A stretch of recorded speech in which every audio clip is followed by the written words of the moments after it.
खाली एक बंदा पॉलिटिकल बैकग्राउंड से है और पीएम कैंडिडेट है, उसकी वजह से तुमने 2 साल की सज़ा दे दी, या क्या रीज़न था? कोई डिटेल अब तक का ऑर्डर जो निचली अदालत से लेके हाई कोर्ट तक आप देखेंगे, कोई भी डिटेल में ये नहीं बताया गया है कि 2 साल की मैक्सिमम पनिशमेंट जो इनको दी है वो किस लिए थी। देखिए, दबाव में तो पूरा ये मैटर, पूरा का पूरा ही मैटर जो है वो दबाव में ही था।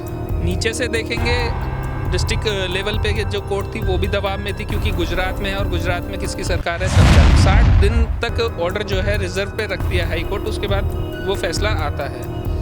तो उस पर भी एक सुप्रीम कोर्ट ने कहा भाई 60 दिन तक क्या उठा पटक यहाँ पे चल रही थी। काफ़ी हंसी मजाक जो है वो सुप्रीम कोर्ट में व्यंग तरीके से, जो हमारे जस्टिस हैं उन्होंने व्यंग तरीके से पूरी खटिया खड़ी करी अपोजिशन की कि भाई ये बताइए कि भाई ये जो 60 दिन का पीरियड था ये कहाँ डिस्कस, जो जेठमलानी जी हैं उन्होंने अपना पक्ष रखा, वो अपने पक्ष में रफ़ेल को ला रहे हैं, रफ़ेल वाले मुद्दे को ला रहे हैं, जबकि इस मुद्दे से उसका कोई लेना देना नहीं था। और जिस फैसले को 60 दिन तक एक हाई कोर्ट लटका के रखी हुई थी, उसको 5 ही मिनट में, केवल हमारे जस्टिस 5 मिनट के लिए एक उन्होंने डिस्कशन का ब्रेक लिया, 5 ही मिनट में उन्होंने आके सीधा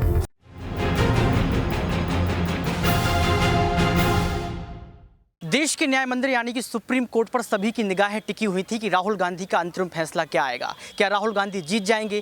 क्या राहुल गांधी यहां पर देश के प्रधानमंत्री नरेंद्र मोदी को फिर से चुनौती दे देंगे? ये तमाम सवाल। लेकिन अब यहां पर ये जानना पड़ेगा बारीकी से कि राहुल गांधी का मामला था क्या, कैसे राहुल गांधी जीतते नजर आ रहे हैं और कैसे फिर से मानसून सत्र में राहुल गांधी आपको दहाड़ते हुए नजर आएंगे। क्योंकि लगातार देखा जाए तो यहाँ पर सुप्रीम कोर्ट के तमाम वकीलों से बात की है। ऐसे हमारे साथ वकील खड़े हुए हैं हरीश कौशिक जी, उनसे जानने का प्रयास करेंगे बारीकी से कि आखिर कैसे अब जो है राहुल गांधी अपने सवालों को रखेंगे और कैसे जो है उनकी संसद की सदस्यता जो है वो बहाल होगी। सर, आपका बहुत बहुत स्वागत है हरीश जी। धन्यवाद। क्या कहना चाहेंगे आप, जो एक बड़ी जीत राहुल गांधी की होती हुई नजर आ रही है, एक बड़ी राहत होती हुई नजर आ रही है, क्या लगता है कि आपको फिर से सांसद के रूप में नजर आएंगे वो? आप जी हाँ, बिल्कुल, वो बिल्कुल सांसद के रूप में नजर आएंगे। जैसा कि आज फैसला आया है सुप्रीम कोर्ट का, और सुप्रीम कोर्ट ने 3-4 जो मुद्दे हैं उन पर ये फैसला दिया है। पहला मुद्दा ये था कि भाई पूरी 2 साल की सज़ा दी है, निचली अदालत ने दी, हाई कोर्ट ने दी और सेशन कोर्ट ने भी दी। तीनों कोर्टों में कोई भी उसके बारे में डिटेल्ड नहीं था कि आपने एक ऑफेंस के लिए 2 साल की पनिशमेंट है, मैक्सिमम पनिशमेंट आप दे रहे हैं, तो उसकी वजह क्या है? खाली एक बंदा पॉलिटिकल बैकग्राउंड से है और पीएम कैंडिडेट है, उसकी वजह से तुमने 2 साल की सज़ा दे दी, या क्या रीज़न था? कोई डिटेल अब तक का ऑर्डर जो निचली अदालत से लेके हाई कोर्ट तक आप देखेंगे, कोई भी डिटेल में ये नहीं बताया गया है कि 2 साल की मैक्सिमम पनिशमेंट जो इनको दी है वो किस लिए दी है। अब रही बात कि वो संसद में दोबारा जाएंगे, तो उसके लिए वो अपना जो आज का ऑर्डर है उसके साथ एक रिप्रेजेंटेशन जो है स्पीकर साहब को देंगे। उसके बाद जो स्पीकर साहब देखेंगे कि भाई जब ऑर्डर स्टे का है, आज निश्चित रूप से आज स्टे का ऑर्डर है, तो उसमें फिर वो दोबारा से बहाल होंगे। सर, मेरा सवाल आपसे ये रहेगा कि अविश्वास प्रस्ताव को लेकर लगातार सवाल खड़े किए गए। ये कहा गया कि ओम बिरला ने जल्दबाजी की, यानी कि उन्होंने जो फैसला लिया रातों रात, वो फैसला गलत था, उनको ऐसा नहीं करना चाहिए था। क्या सच में ओम बिरला दबाव में है, या फिर जो अविश्वास प्रस्ताव की बात की जा रही है उसमें भी सच्चाई है? जी देखिए, दबाव में तो पूरा ये मैटर, पूरा का पूरा ही मैटर जो है वो दबाव में ही था। नीचे से देखेंगे, डिस्ट्रिक्ट लेवल पे जो कोर्ट थी वो भी दबाव में थी, क्योंकि गुजरात में है और गुजरात में किसकी सरकार है सब जानते हैं, ठीक है। उसके बाद डिस्ट्रिक्ट मतलब जो सेशन में गया मुद्दा, वो भी गुजरात में गया, गुजरात हाई कोर्ट में गया, वो भी गुजरात में ही गया। अब रही बात ओम बिरला जी की, तो वो देखिए उस पर हमारा कोई कमेंट करना ठीक नहीं रहेगा, क्योंकि हम एक लीगल बैकग्राउंड से हैं। तो ओम बिरला जी ने जो करा वो दबाव में करा या नहीं करा वो तो वह जानते हैं। हाँ, मगर निश्चित रूप से आज सुप्रीम कोर्ट में भी जब सारी दलीलें चल रही थी, तो सुप्रीम कोर्ट ने भी 3-4 बार बड़े व्यंग रूप से ये कहा गया कि भाई ये इतनी मतलब ये जो 2 साल का आपने सज़ा करा, ये किस उसमें कर दिया, किस बेस पे कर दिया। उसके बाद 60 दिन की डिले, 60 दिन तक ऑर्डर जो है रिजर्व पे रख दिया हाई कोर्ट, उसके बाद वो फैसला आता है।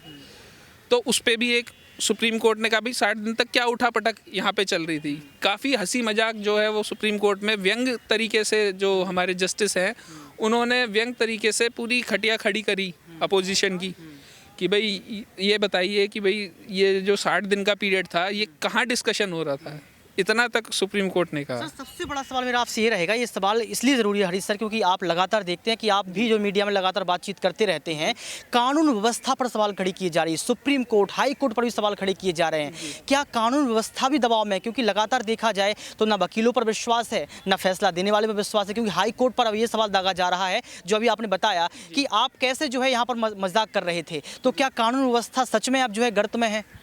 नहीं, देखिए, जब तक सुप्रीम कोर्ट है और कानून व्यवस्था जो है वो पहले से ही इंडिपेंडेंट है, ठीक है, वो कहीं कहीं दबाव में रहती है, बट जब तक हमारा सुप्रीम कोर्ट है, संविधान है, तब तक कानून व्यवस्था दबाव में नहीं आ सकती है, किसी के भी दबाव में नहीं आ सकते। पिछले दिनों में आप देख सकते हैं सुप्रीम कोर्ट ने कितने अच्छे अच्छे फैसले जो है खुद ही सुमोटो हमारे चीफ जस्टिस साहब ने लिया है, तो ऐसे किसी के दबाव में आप अंदर नहीं मौजूद थे तो मैं आपसे जानना चाहूँगा कि अंदर का जो पूरा मसला था थोड़ा सा बारीकी से आप बताएं कि कैसे क्या हुआ, शुरुआत कैसे हुई, क्या था? शुरुआत हमारे वकील सिंघवी साहब ने करी, तो उन्होंने अपने 8 पॉइंट रखे, 8 में से जो कुछ पॉइंट मैं आपको बता चुका हूँ, बाकी पॉइंट भी इसी से रिलेटेड थे, जुडिक्शन से रिलेटेड थे।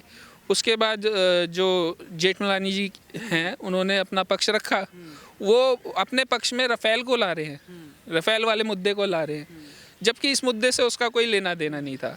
और जिस फैसले को 60 दिन तक एक हाई कोर्ट लटका के रखी हुई थी, उसको 5 ही मिनट में, केवल हमारे जस्टिस 5 मिनट के लिए एक उन्होंने डिस्कशन का ब्रेक लिया, 5 ही मिनट में उन्होंने आके सीधा फैसला सुना दिया। सिर्फ सत्ता पक्ष पार्टी जो है यहाँ पर सवाल खड़े करेगी, आपको नहीं लगता है भाजपा पार्टी के सवालों को के घेरों में आओगे आप लोग? अब नहीं, ऐसा थोड़ी है। अब हाई कोर्ट में आया फैसला तो हमने थोड़ी ना कहा कि भाई हाई कोर्ट 22 है, अभी तक नहीं कहा, किसी ने नहीं कहा। तो वो तो देखो जी, कोर्ट का फैसला है, जो कोर्ट करे वो ठीक है।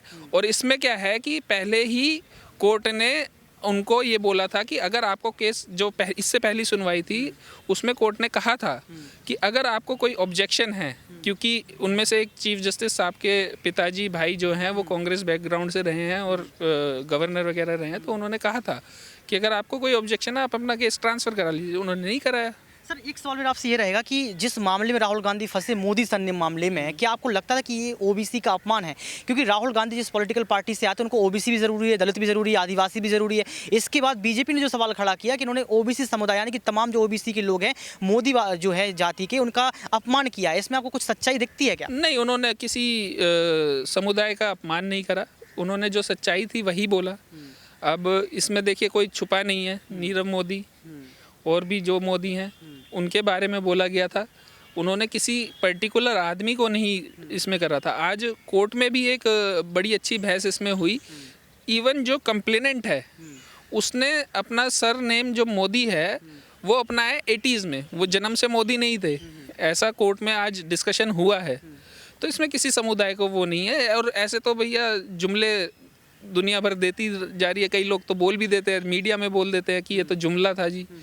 तो इन्होंने तो किसी समुदाय का मेरे को लगता नहीं। आपसे अडानी को लेकर रहेंगे क्योंकि अडानी की जो सेबी की रिपोर्ट अभी फंसी हुई है, सेबी की रिपोर्ट अभी आना बाकी है। क्या आपको लगता है कि अडानी यहाँ पर जीतते नजर आएंगे? क्योंकि राहुल गांधी का सवाल तो वही है कि अडानी की सेल कंपनियों में 20,000 करोड़ रुपए किसके हैं? जब तक कोई फैसला नहीं आता तब तक हम इसमें कुछ कह नहीं सकते। और बाकी अभी राहुल जी जाएंगे संसद में तो वो अपने आप ही। सवाल राहुल गांधी का है कि हमारे देश को चलाने का काम अडानी और अंबानी कर रहे हैं, देश के प्रधानमंत्री नरेंद्र मोदी। वो सबको दिख रहा है, वो सबको दिख रहा है आज की डेट में, इसमें कोई कहने की बात नहीं है, वो सबको दिख रहा है। सर अलायंस हुआ है, आप समझते हैं 26 विपक्ष की पार्टियां एकजुट आ गई हैं, क्या लगता है जीतेंगी? आना ही पड़ेगा, अगर देश बचाना है तो आना ही पड़ेगा। आपको लगता है कि देश खतरे में है? आप मेरे से लीगल सवाल करिए। देश देखिए, आप लोकतंत्र खतरे में है सर, लोकतंत्र तो आप बोल सकते हैं। हाँ, लोकतंत्र निश्चित रूप से खतरे में है। कैसे सर? अब यही अभी ये मुद्दा जो राहुल गांधी जी का ही देख लीजिए, एक बंदे को इंसाफ के लिए इतना टाइम लग गया, तो लोकतंत्र जाहिर सी बात है खतरे में है। सर लोकतंत्र को हम कैसे बचाएंगे? लोकतंत्र की रक्षा के लिए आप जैसे वकीलों को होना ज़रूरत है। लोकतंत्र देखिए, लोकतंत्र बना है लोगों से, और जो लोग हैं वही लोकतंत्र को बचाएंगे। बाकी चीज़ें जो है 2024 में जैसा भी होगा वो। सर अभी आपने लोकतंत्र की बात भी की है, लेकिन सर सत्ता पक्ष का ये जो है सवाल लगातार आ रहा है कि ये भ्रष्टाचारियों का सम्मेलन हुआ है, जो भी 26 विपक्ष की पार्टियां एकजुट आई हैं। आपको लगता है कि सारे नेता देखिए, कोई भी जो है आरोप प्रत्यारोप किसी के ऊपर भी लगा सकता है, क्योंकि यही हमारी कंट्री की खूबसूरती है। हमारी कंट्री में जो डेमोक्रेसी है वो सबको बोलने का मौका देता है। हालांकि राहुल जी ने बोला तो उनके ऊपर इतना विवाद हो गया। बाकी आरोप प्रत्यारोप कोई भी लगा सकता है। अंतिम सवाल मेरा आपसे रहेगा कि राहुल गांधी अब किन विकल्पों को अपनाते हुए नजर आएंगे, क्या विकल्प उनको अपनाने पड़ेंगे, अंतिम चरण की जो परीक्षा रह गई है अभी भी उसको कैसे पास करें? अभी सबसे पहले तो जो अपनी सदस्यता है वो बहाल कराएंगे राहुल जी। जहाँ तक अभी हम जाएंगे कांग्रेस दफ्तर में, जैसा भी वहाँ से आदेश होगा, और बाकी जो है अपना जो चुनाव की रणनीति है वो बनाएंगे। बहुत बहुत शुक्रिया सर। ये हरीश हमारे कौशिक जी थे, लगातार सवालों पर बात करते रहते हैं, बताते रहते हैं कि सच क्या है झूठ क्या है, पूरी तस्वीर जो हुई कोर्ट के अंदर वो सब कुछ आपको बताई कि कैसे जो है वहाँ पर एक मजाक का माहौल बन गया। 5 मिनट का जो एक केस था उसको हाई कोर्ट ने कितना लंबा समय खींच लिया। अब देखना ये पड़ेगा कि राहुल गांधी कैसे, जैसे कि सर ने बताया कि बहाल करवाएंगे अपनी सदस्यता को, कैसे बहाल करवाते हैं, कैसे राहुल गांधी फिर से जो है आपको मानसून सत्र में दहाड़ते नजर आएंगे, क्योंकि मानसून सत्र लगातार चल रहा है।